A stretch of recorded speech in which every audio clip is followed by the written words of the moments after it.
Bonjour à tous, bienvenue à la Maison de l'Expatriation pour une nouvelle conférence thématique aujourd'hui sur les Émirats. Donc juste pour vous parler un peu de la maison, donc on est un lieu éphémère, on est présent jusqu'au 17 juillet à Paris, mais on est présent tout le reste de l'année en ligne. Vous pouvez prendre rendez-vous pour justement poser vos questions avec nos conseillères qui sont là pour vous répondre sur des créneaux de 30 minutes complètement gratuits et vous apporter de l'information, soit sur les Émirats ou n'importe où d'ailleurs dans le monde où vous avez justement cette envie de vous expatrier ou de revenir en France si vous êtes déjà expatrié. Donc aujourd'hui, on va parler des Émirats arabes unis avec Rachida de la CFE et Alexis de Malakoff Humanis. Avant de parler vraiment de la partie protection sociale, j'ai une petite présentation plus générale sur ce que sont les Émirats arabes unis et ce que vous pouvez aussi attendre donc de cette expatriation sur place. Alors, comme vous le savez, les Émirats attirent de plus en plus d'expatriés. On est sur des volumes vraiment assez importants. On estime à 45 000 Français présents aux Émirats, 30 000 inscrits sur les registres des Français à l'étranger. Mais de toute façon, les Émirats sont un pays d'expatriés. Elle est composée vraiment de tous les différents États qui composent les Émirats eux sont vraiment des forces aussi où les expatriés travaillent. Et on a vraiment une population à 90%, je dirais, qui est constituée d'expatriés d'un peu partout dans le monde, dont des Français. Et on a donc de nombreuses entreprises françaises aussi qui sont implantées sur place et qui permettent aussi de pouvoir consolider les relations diplomatiques et économiques entre la France et les Émirats. On a donc différents Émirats, on en a 7. Alors, on ne fera pas de quiz à la fin pour se rappeler des différents noms des Émirats. Je sais que tout le monde connaît forcément Dubaï et Abu Dhabi et Sharjah, qui sont, on va dire, les 3 Émirats les plus populaires, où il y a le plus de communautés expatriées. Mais on a également donc Ajman, Al Quwain, Ras Al Khaimah et Fujairah, qui attirent moins d'expatriés, qui sont de toute façon plus petits, même s'il y a des populations expatriées, notamment quelques Français. Ce qu'il faut se dire, c'est que l'ambassade est à Abu Dhabi, et à Dubaï, il y a également un consulat qui est là pour aider les Français présents sur place. La majorité des Français sont bien entendu à Dubaï, et notamment dans des quartiers où ils aiment résider. Donc on a Downtown Dubaï, Dubaï Marina, notamment et Jumeirah, qui sont des quartiers où on a des logements de luxe, mais aussi beaucoup de résidences et aussi la possibilité, bien entendu, d'avoir des offres éducatives pour les familles. Alors, ce qu'il faut savoir, c'est qu'on ne va pas à Dubaï juste comme ça. On sait très bien les images qu'on peut avoir de Dubaï. Ça nécessite un budget. Et c'est important, bien entendu, d'avoir aussi un travail, comme on en parlait juste avant la conférence. C'est vrai que pour rester aux Émirats, il faut pouvoir être salarié, pouvoir avoir une entreprise, pouvoir être présent sur place.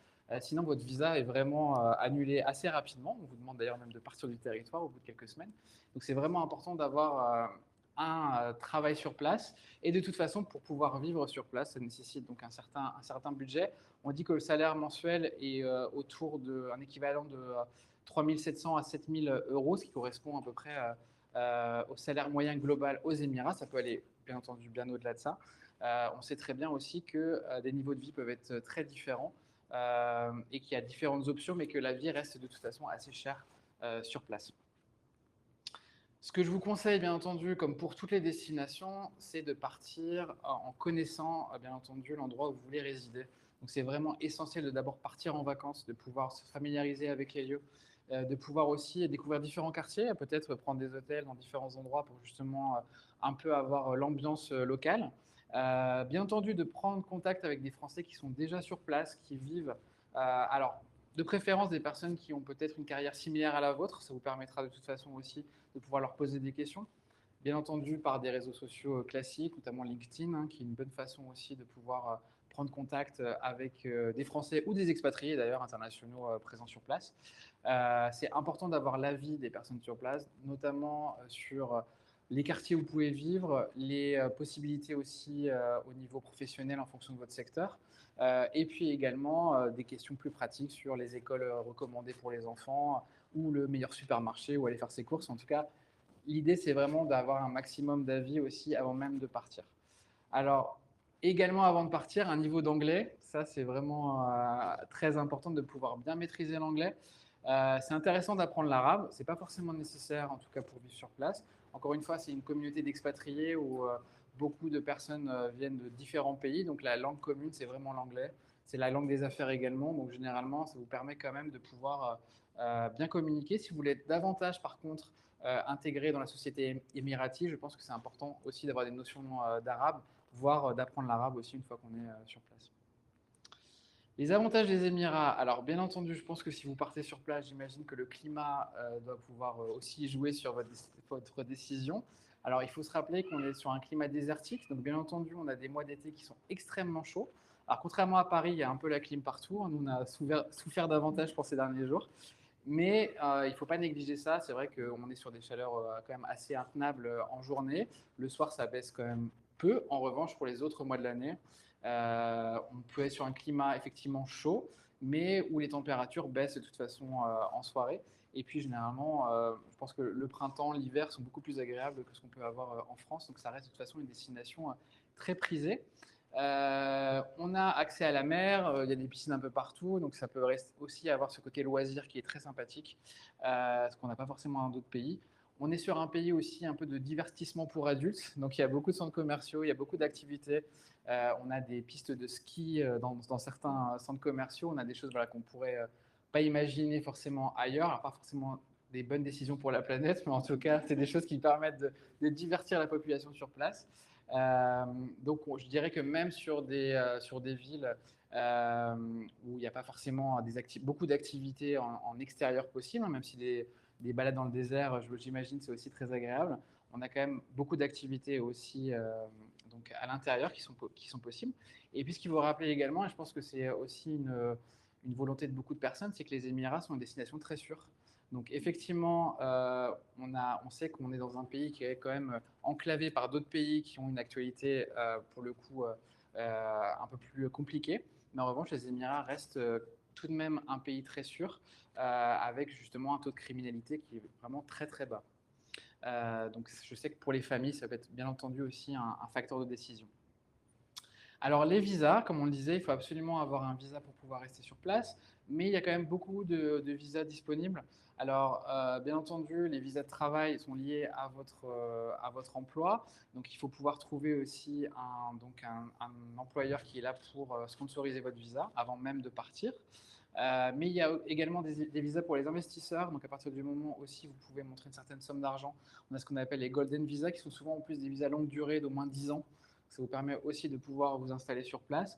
Alors, ce qu'il faut penser aussi, c'est souvent des visas qui sont familiaux. C'est-à-dire qu'à partir du moment où on a quelqu'un qui, dans la famille, a justement, en tout cas pour les conjoints, a un visa de travail, généralement le conjoint peut suivre sans souci.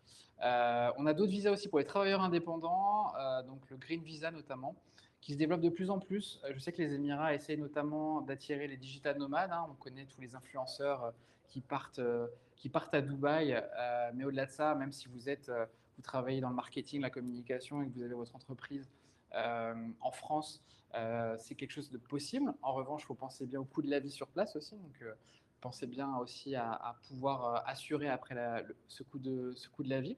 On a des golden visa aussi pour les étudiants, donc pour les personnes qui viennent aussi profiter des universités émiraties qui sont quand même très intéressantes.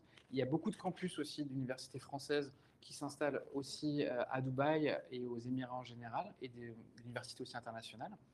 Et on a également un dernier visa qui vient un peu d'être lancé il y a quelques mois, ça s'appelle le Blue Visa. Donc c'est pour des personnes qui ont apporté des contributions remarquables à la protection de l'environnement. Donc je pense que ça fait partie aussi de la volonté des Émirats de prouver qu'il y a justement une action verte, même si ça s'appelle un Blue Visa. Mais en tout cas, l'idée c'est de se dire, voilà, vous avez une innovation dans la partie environnementale, vous avez une association, voilà. Vous pouvez aussi bénéficier donc de ce Blue Visa qui permet aussi une résidence de 10 ans. Généralement, on est sur des visas au minimum de 2 ans, souvent de 5 ans ou 10 ans pour ce qui est du renouvellement. Euh, pour justement cette partie visa, n'hésitez pas à prendre rendez-vous aussi avec la maison d'expatriation, avec Oui Immigration, qui est notre partenaire sur cette partie-là, qui pourra vous renseigner, car on sait très bien aussi que, bien entendu, les visas sont dépendants des activités des uns et des autres, donc c'est quelque chose de très spécifique, donc c'est important aussi de prendre conseil. Et de la même façon que dans beaucoup de pays, je pense que ça peut être intéressant de vous accompagner d'un avocat spécialisé aussi dans les questions de visa ou d'installation sur place. Pour la partie droit des familles aussi, c'est toujours intéressant aussi de prévoir tout ça. On a eu quelques conférences aussi sur le sujet au sein de la maison d'expatriation, donc n'hésitez pas à les consulter aussi sur le replay de notre chaîne YouTube sur lepetitjournal.com ou sur la maison d'expatriation directement. Juste pour faire un rapide rappel sur les Émirats, comme partout dans le monde, on a la possibilité, en tant que ressortissant français, d'avoir une aide aussi de la France une fois sur place. Les consulats sont un peu vos mairies, donc n'hésitez pas aussi à aller les voir pour tout ce qui est renouvellement de papier. Et bien entendu, c'est vraiment essentiel pour vous de vous enregistrer sur le registre des Français de l'étranger. Ça vous permettra notamment d'avoir toutes les informations. On sait très bien que récemment, il y a eu des problèmes notamment sur les vols qui étaient bloqués au départ et pour aller vers les Émirats. Le fait d'être sur le registre, ça vous permet d'être informé aussi par le consulat, justement, de pouvoir vous recenser en cas de difficulté. Et puis au-delà de ça, vous pouvez également voter pour les élections depuis les Émirats. Vous pouvez également demander des bourses scolaires, donc des bourses pour pouvoir accéder aux établissements référencés par l'AEFE. Et puis également vous aider en cas de difficulté en général. C'est vraiment là pour renouveler vos papiers, votre permis de conduire, vos cartes d'identité, etc. Il y a également des associations françaises qui sont présentes donc aux Émirats. La FIAF qui gère les accueils, on a un Dubaï Accueil, on a un Abu Dhabi Accueil également, qui sont là pour aussi vous apporter de l'information, avoir des activités aussi entre Français pour aussi pouvoir partager un petit peu des bons plans et puis également faire des visites notamment. Il y a des clubs sportifs, il y a un peu de tout. Et puis, bien entendu, le petitjournal.com qui est notre média. On a une édition à Dubaï qui parlait de tous les Émirats, donc n'hésitez pas vraiment à pouvoir consulter notre site et avoir des informations gratuitement tous les jours sur toute l'actualité, avec beaucoup de guides pratiques aussi pour l'installation. Donc ça peut aussi vous aider dans votre décision au moment du départ, même une fois que vous êtes sur place. Alors là, on va parler de la santé et j'ai deux experts avec moi pour en parler. Je laisse la parole à Rachida de la CFE.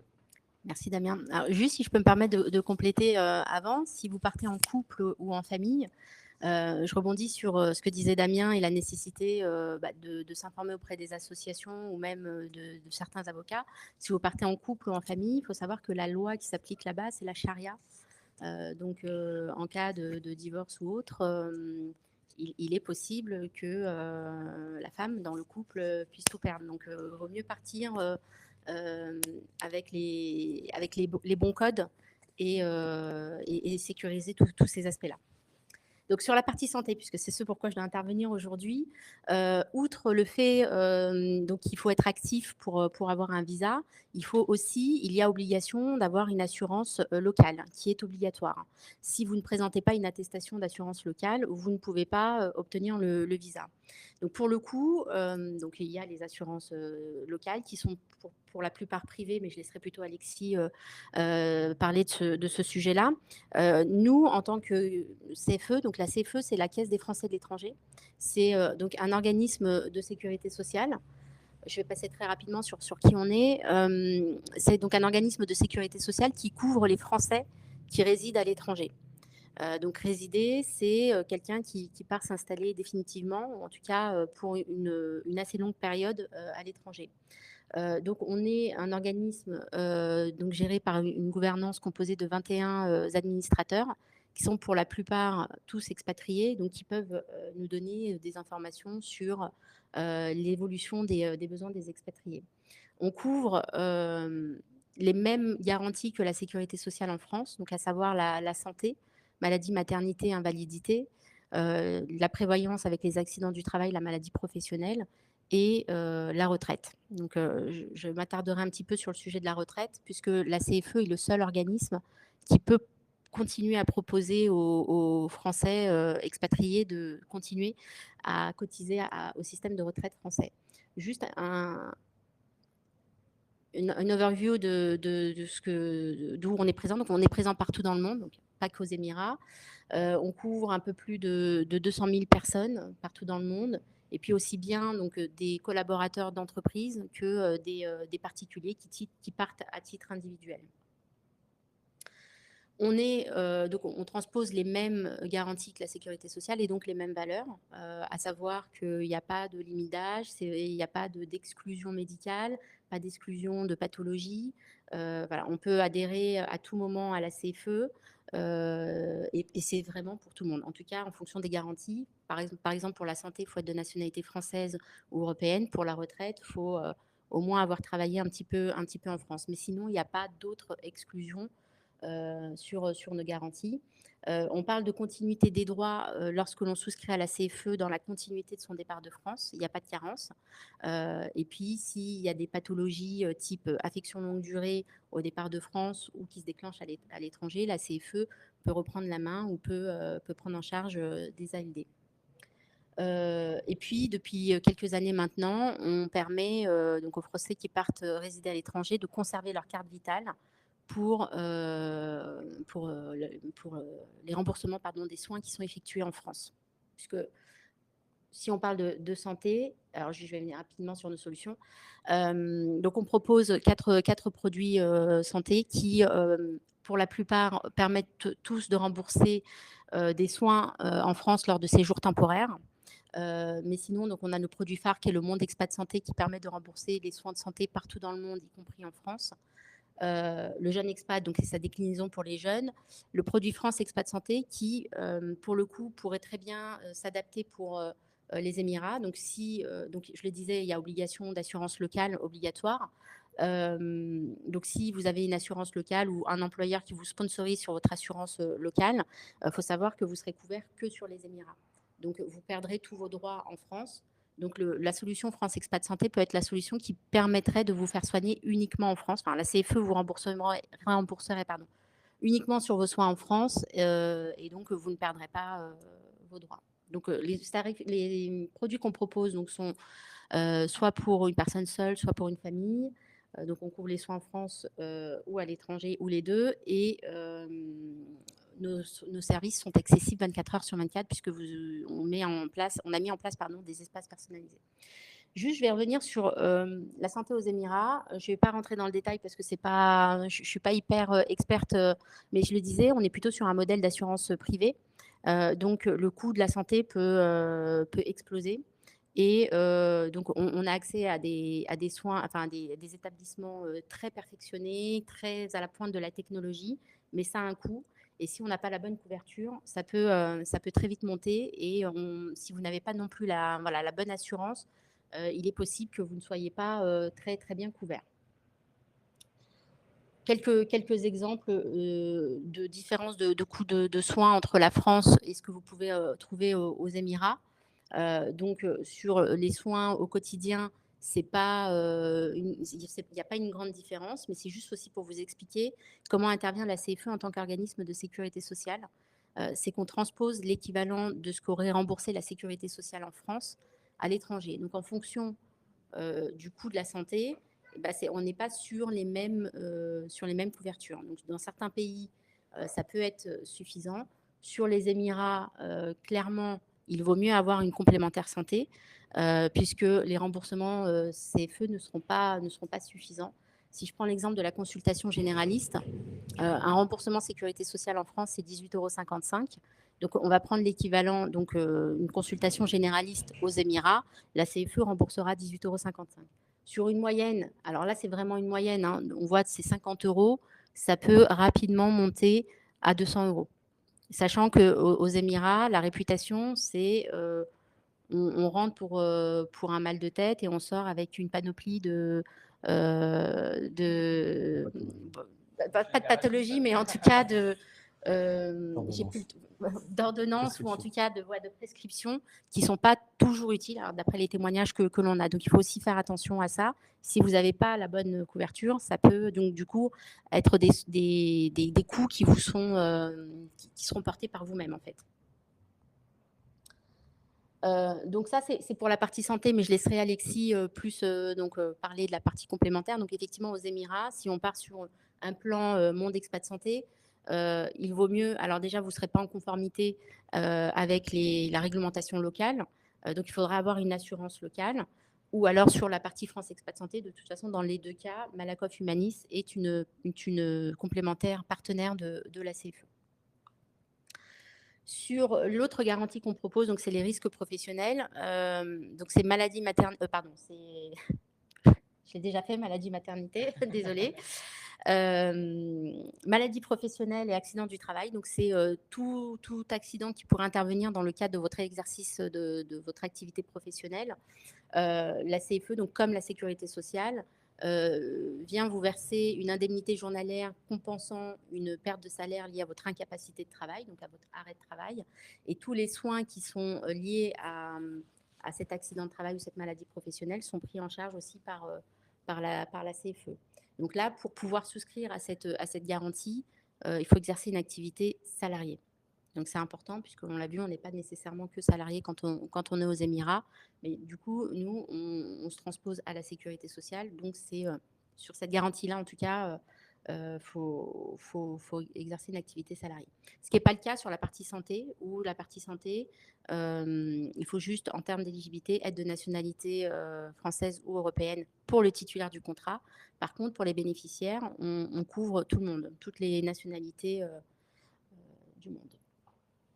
Je ne vais pas trop m'attarder sur cette garantie, puisque toutes les informations sont aussi sur notre site internet. Et la troisième garantie, donc c'est l'assurance retraite. Je le disais, la CFE est la seule entité à vous permettre de continuer à cotiser dans les mêmes conditions à la retraite, dans les mêmes conditions que si vous travaillez en France. Donc là aussi, il faut être salarié. Ça veut dire quoi? Ça veut dire que en souscrivant à la CFE pour la partie retraite, vous continuez à alimenter votre compteur de trimestre, mais si vos salaires perçus aux Émirats peuvent faire partie des 25 meilleures années de salaire, du coup, ils seront pris en compte dans le calcul de la pension de retraite. Donc, je précise que la CFE est le pendant de la CNAV, la Caisse nationale d'assurance vieillesse, donc la retraite de base. En France, il y a la retraite de base, il y a la retraite complémentaire, qu'Alexis développera aussi quand je lui céderai la parole, parce que je la monopolise. Je fais du suspense aussi en même temps. Et donc, pour pouvoir y souscrire à l'assurance retraite, il faut avoir cotisé au moins 5 ans au système de retraite français. Donc, l'idée, c'est d'avoir une continuité. Et pour les conjoints accompagnants, il faut savoir qu'il est possible, parce que souvent dans le cas d'un couple qui part en expatriation, c'est souvent l'un des deux qui part et le conjoint suit. Donc, il quitte très certainement son emploi en France et ne trouve pas nécessairement d'emploi dans l'immédiat dans son pays de résidence. Donc, il faut savoir qu'il est possible pour ce conjoint accompagnant qui n'exerce pas d'activité lors de son expatriation de souscrire à la retraite. Donc, c'est au titre du parent chargé de famille ou d'un ancien assuré du régime obligatoire. Donc voilà, mais les conditions, c'est donc d'être expatrié et de ne pas exercer d'activité à l'étranger. Et sur cette condition-là, ça permet uniquement d'alimenter son compteur de trimestre. Donc ça permet d'éviter des trous dans la carrière du conjoint qui accompagne. Donc la carte vitale, j'en ai parlé. De toute façon, les slides vous seront envoyés à l'issue de cette conférence. Là, on vous a mis les coordonnées pour contacter la CFE, mais il est aussi possible de prendre rendez-vous donc à la maison d'expatriation si vous avez des questions plus pointues sur la CFE, ce que je viens de vous expliquer. Alexis, c'est à toi. T'as ton micro. J'ai mon micro. Merci. Alors, 2 mots pour compléter ce qu'a dit Rachida sur le système de santé aux Émirats. Donc, il y a un système public-privé, mais le système public, les expats n'y ont pas tellement accès, c'est réservé aux ressortissants émiratis. Un système privé qui s'adresse à tous les expatriés. Rachida l'a dit, c'est un bon niveau. Il y a des bons hôpitaux, des bons médecins. Il y a, Rachida a dit, une obligation de couverture médicale. Donc, c'est un système il n'y a pas de sécurité sociale, mais un peu comme aux États-Unis d'ailleurs, il y a une obligation d'avoir une couverture privée. Et c'est d'autant plus important que, soit pour avoir le visa, ou en tout cas pour le renouveler, il faudra justifier une couverture locale. Voilà. Et elle répond, cette couverture locale, à un certain nombre de cahiers des charges. Donc, des minimums de couverture, des plafonds, la présence d'un gestionnaire de frais de santé local Voilà, un certain nombre de choses comme ça. Donc l'obligation de couverture, c'est soit via l'employeur quand on est salarié, mais là, l'obligation, c'est de couvrir à minima le salarié, pas forcément la famille. Donc là, il faudra regarder si vous avez un employeur local, comment il vous couvre. Et sinon, c'est une obligation à titre individuel. On l'a dit, si on ne justifie pas d'une couverture locale, on aura des difficultés à avoir un visa ou à le renouveler. On a une réglementation qui varie un peu d'un émirat à l'autre, sachant que les deux émirats phares, Dubaï et Abu Dhabi, ont des réglementations assez similaires. C'est-à-dire que les couvertures minimales et les cahiers des charges ne sont pas très éloignés l'une de l'autre. Voilà, ça c'est un peu la tambouille interne des émirats. Et puis j'ai dit, voilà, pour renouveler les visas, il faut... Donc, Rachida l'a aussi un peu dit, aux Émirats, ce qui va être compliqué, c'est le parcours de soins. Trouver le bon médecin, le généraliste, et éviter la surconsommation. La santé aux Émirats, c'est du business, hein, rien de plus, rien de moins. Il y a un certain nombre de lois qui régulent le secteur, mais enfin, c'est de la réglementation un peu light. Et on est sur du business. Donc, c'est pas rare que pour un petit mal de dos, vous ressortez avec 15 000 analyses, y compris analyses de sang, radio et autres. Voilà. Chose qu'on fait en France quand on a détecté des problèmes un peu graves ou quand le médecin n'est pas en mesure forcément de faire un diagnostic. Là, aux Émirats, d'emblée, généralement, ils ne vont pas s'embêter, ils vont vous prescrire pour plusieurs centaines, voire milliers d'euros d'analyse si on ne fait pas attention. Et si on n'est pas vigilant sur le médecin qu'on va aller voir. Donc là, c'est un point de vigilance parce que cette surconsommation entraîne des assurances qui peuvent être très chères puisque si vous consommez beaucoup, si c'est très cher, le coût de la couverture est d'autant plus élevé. Voilà. Donc un risque de surtraitement et des coûts, on l'a vu, qui sont parfois très au-delà des normes françaises, notamment sur toute la médecine un peu lourde. Je ne sais pas, un IRM par exemple ou une radio, ça peut être beaucoup plus cher qu'en métropole. Voilà, un petit rappel, quand on quitte la France de manière définitive, ou en tout cas quand on n'est plus résident en France, on n'est plus couvert par la Sécu. Donc là, je ne parle pas d'un séjour temporaire à l'étranger, mais si vous décidez d'aller vous installer aux Émirats, eh bien, vous ne serez plus couvert par la sécurité sociale française. Vous dépendrez du régime du pays dans lequel vous êtes, en l'occurrence les Émirats. Ce n'est pas parce que votre carte vitale indique que vous êtes couvert jusqu'en 2030 que vous êtes couvert jusqu'en 2030. Hein, dès lors que vous quittez la France, vous êtes censé d'ailleurs rendre votre carte vitale, sauf si vous adhérez à la CFE, puisque la CFE vous permet de conserver et d'utiliser la carte vitale pour vos soins en France lors d'un retour temporaire en France.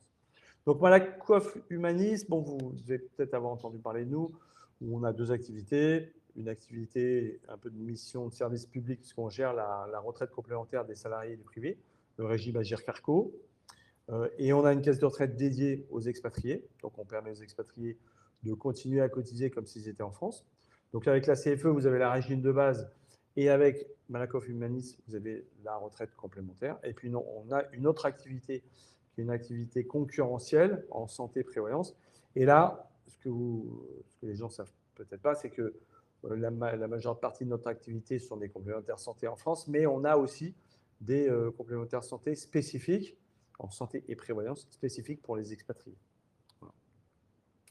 Voilà. Donc en France, quand vous êtes salarié, en France, vous avez la retraite, avec la retraite de base et la retraite complémentaire, on l'a vu. Vous pouvez avoir éventuellement de la retraite par capitalisation, de la couverture santé et la prévoyance et éventuellement de l'assurance chômage. Quand vous allez vous expatrier, vous pourrez garder, en fonction de votre statut, de ce que vous faites, si vous êtes salarié, pas salarié, vous pouvez garder tout ou partie de cette couverture. Donc on a vu que pour la retraite de base, c'est la CFE qui vous permet de continuer à acquérir des trimestres. Alors Rachida dit que c'était important tout à l'heure d'avoir cette continuité pour ne pas avoir de trous dans la carrière et donc une pension qui soit un peu à la baisse. c'est aussi important pour le régime de base que la retraite complémentaire. C'est-à-dire que si vous n'avez pas une carrière complète, eh ben, vous aurez un abattement au régime de base et au régime complémentaire. Donc, c'est vraiment important d'avoir cette durée d'assurance complète. Sinon, bah, vous devez cotiser jusqu'à l'âge légal qui est 67 ans en France pour avoir le taux plein. Et ça concerne la base et la complémentaire. Donc, vous pouvez faire le choix de cotiser uniquement sur le régime de base. Ben, faites-le parce que tous vos droits acquis au régime complémentaire avant et éventuellement si vous rentrez n'auront pas d'abattement si vous avez une pension complète. Sur la maladie, on a vu, c'est la CFE. La retraite complémentaire, donc c'est la GIRC-ARCO et c'est nos caisses de retraite dédiées. Alors là, un tout petit mot sur le sujet. En France, quand vous êtes salarié, votre employeur, il prend en charge entre 60 et 65% des cotisations de retraite complémentaire. Là, sauf si vous êtes envoyé par un employeur français qui va continuer à cotiser pour vous. Si vous adhérez à titre individuel, vous payez la totalité de la cotisation. Donc, c'est des montants qui peuvent être très élevés.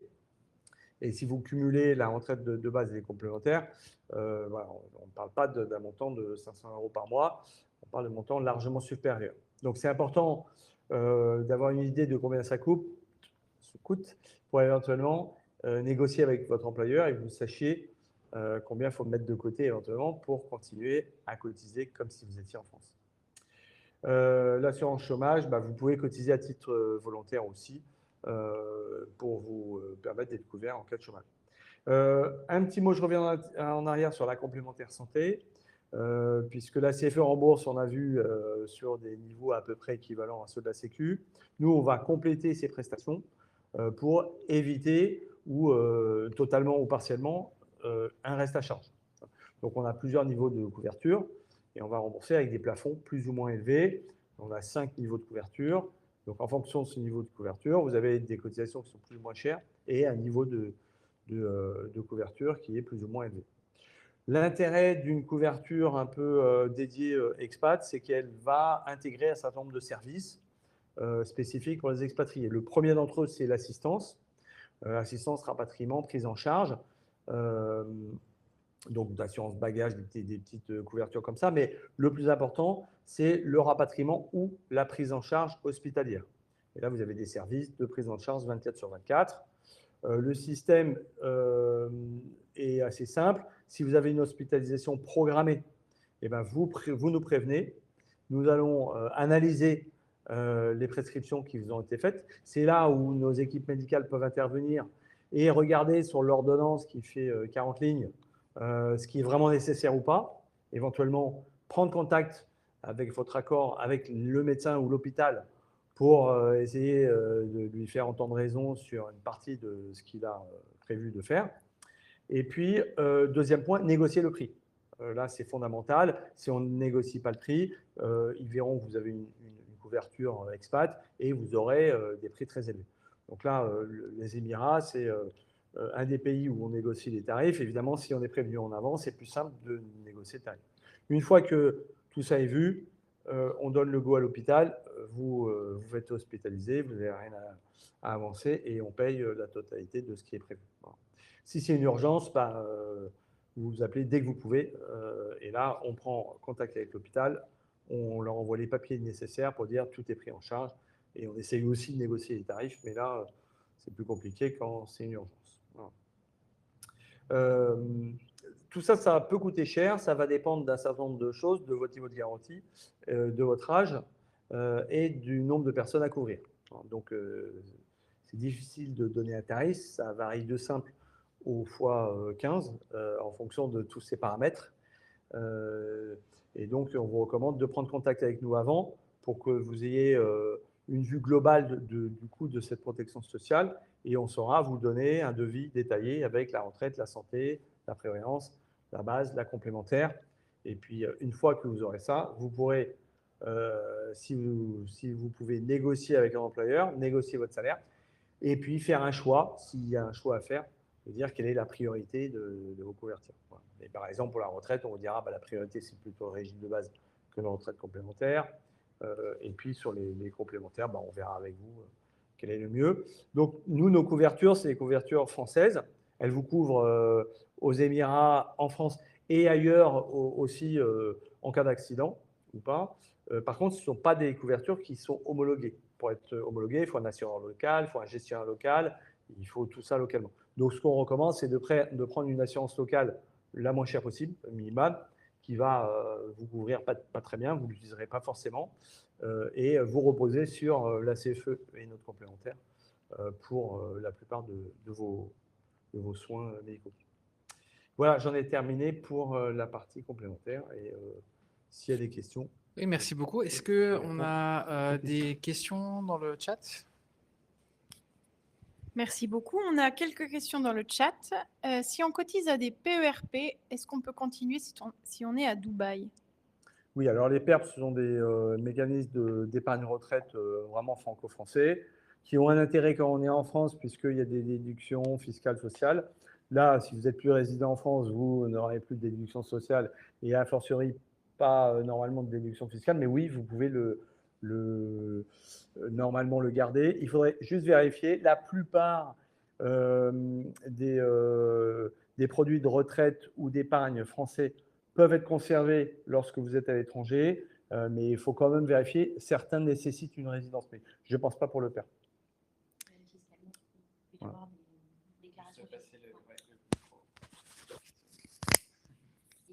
Il faut vérifier. Alors, je ne sais pas non plus pour les Émirats, mais parfois fiscalement, il faut aussi les déclarer. Merci. Une deuxième question. Est-ce que, en tant que complémentaire santé, vous pouvez nous indiquer dans quelle structure de santé il faut aller si on veut être bien remboursé par notre complémentaire? Oui, alors ça fait partie des services qui sont proposés. On peut tout à fait vous donner des médecins référents, spécialistes ou des noms d'hôpitaux. Après, on a aussi d'autres services comme la téléconsultation qui peuvent être utiles dans certains cas, ou des services dédiés à la maternité, sur l'orthophonie par exemple, avec des spécialistes francophones. Donc oui, on est là aussi pour donner ces conseils. Précision juste pour la téléconsultation, du coup, comment ça se passe? C'est en France dans ces cas-là? Alors, la téléconsultation, elle fonctionne 24 heures sur 24. Elle est en France, mais pas forcément. Ça dépend. On a des centres d'appel, puisqu'on a un prestataire, des centres d'appel qui peuvent être partout, mais la plupart sont en France. On va délivrer une ordonnance qui n'est pas forcément reconnue dans tous les pays. Là, ça dépend du pays. Je n'ai pas en tête Dubaï. Et néanmoins, ça permet la plupart du temps de faire les premières urgences, entre guillemets. Ça permet de rassurer et le médecin sera à même de dire s'il faut une consultation physique ou pas. Dans un certain nombre de cas, il faut, mais dans d'autres, ce n'est pas nécessaire. Une dernière question en ligne. Si on a une ALD, est-ce que vous couvrez avant de partir ou pendant le séjour? Alors, côté CFE, c'est ce que je disais en début de présentation. Effectivement, si l'ALD est déclarée en France, lorsqu'on souscrit à la CFE, on reprend l'ALD. C'est juste que la précision, c'est qu'en France, l'ALD, c'est une prise en charge à 100% du tarif français. Lorsqu'on est à l'étranger, du coup, ce n'est pas 100% du coût de la dépense. Donc, il peut y avoir des différences de prise en charge par la CFE. Mais en tout cas, l'ALD est bien prise en compte. Et si toutefois, il y avait aussi une ALD à déclarer à l'étranger, la CFE est en capacité, avec le médecin traitant, de mettre en place cette ALD. Elle est reconnue par la France si elle a été déclarée? En cas de retour en France définitif, oui. Mais l'ALD est à renouveler régulièrement. Donc, j'ai une dernière question qui vient d'arriver. Pour l'assurance obligatoire, est-ce qu'il faut la contracter avec un fournisseur qui exerce aux Émirats? Oui. Oui. Merci à tous ceux qui nous ont suivis en ligne. Est-ce qu'on a des questions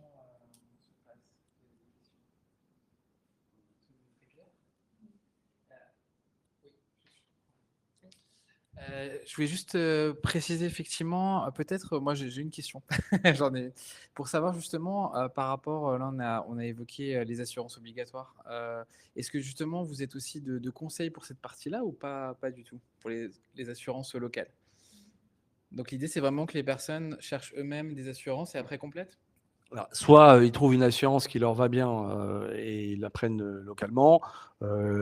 Sur Internet, on trouve un certain nombre d'assurances. Ou soit ils se disent c'est pas suffisant parce que la plupart du temps, ces assurances ne couvrent pas quand en dehors de France, enfin en dehors des Émirats. Et à ce moment-là, c'est là où on intervient. Alors, sur la partie CFE, moi, je vous invite à aller sur notre site où la page Émirats est assez bien étoffée. Et je peux peut-être préciser qu'on a un référent local sur place, justement, qui est courtier, qui peut aider à faire le choix dans sa couverture santé. Donc, ces coordonnées sont aussi présentes sur notre site internet. Est-ce que vous pouvez justement repréciser, Rachida pour la CFE et puis Alexis pour Malakoff Humanis, comment on peut vous contacter? Alors, jusqu'à la fin de la maison de l'expatriation, on peut prendre rendez-vous, c'est ce que je disais tout à l'heure, à la maison de l'expatriation, ou tout simplement donc, sur notre site internet www.cfe.fr. Il y a tous les éléments de contact. Voilà. Et on peut facilement réaliser des estimations tarifaires aussi sur notre site. Et pour Malakoff Humanis, même chose, maison d'expatriation, ou sur le site internet de Malakoff Humanis, il y a un volet dédié à l'international avec une équipe qui répond au téléphone généralement de 9h à 18h et qui sont des spécialistes des couvertures pour l'expatriation. Très bien, je vous remercie. Et puis, la maison d'expatriation est ouverte jusqu'au 17 juillet ici à Paris. Elle reste après présente en distanciel à partir de septembre. On va tous prendre des petites vacances bien méritées, je pense.